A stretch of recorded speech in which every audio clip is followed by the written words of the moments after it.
Tu disais que tu avais commencé comme dans l'animation. Oui. Qu'est-ce qui fait qu'à un moment, tu as basculé vers la formation? Qu'est-ce qui fait que pourquoi tu es devenue, formatrice? Et du coup, est-ce que tu as commencé à faire des formations pour les jeunes et ensuite pour les adultes ou, comment ça s'est passé cette bascule entre l'animation et la formation? À un moment de ma vie, j'étais jeune, je suis partie à la mission locale parce que je savais pas quoi faire de ma vie. Et en fait, on m'a réorientée vers le champ de l'animation, de l'éducation, ce genre de choses. Donc je suis partie faire un stage dans un centre social, j'ai beaucoup apprécié. Et j'ai décidé de là de passer un diplôme d'État dans le milieu de l'animation.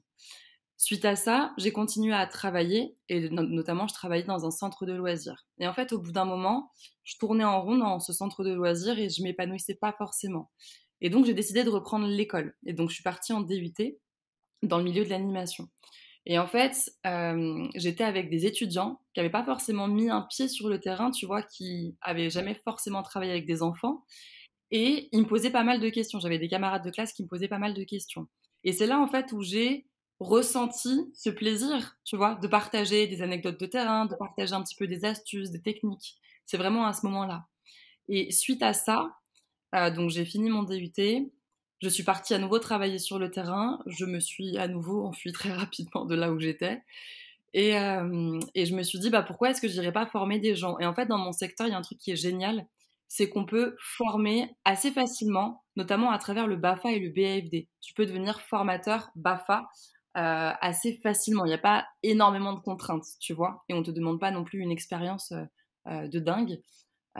Et donc, bah, j'ai commencé à former en passant par la porte du BAFA. Et donc, j'ai eu de la chance parce que j'étais avec des collègues. Tu vois, quand tu formes, la première fois, ça peut être ultra impressionnant d'avoir plein de gens en face de toi. Et j'ai eu vraiment la chance d'être entourée d'une équipe de collègues. On est au minimum 2 quand on fait des BAFA, au maximum on est 4.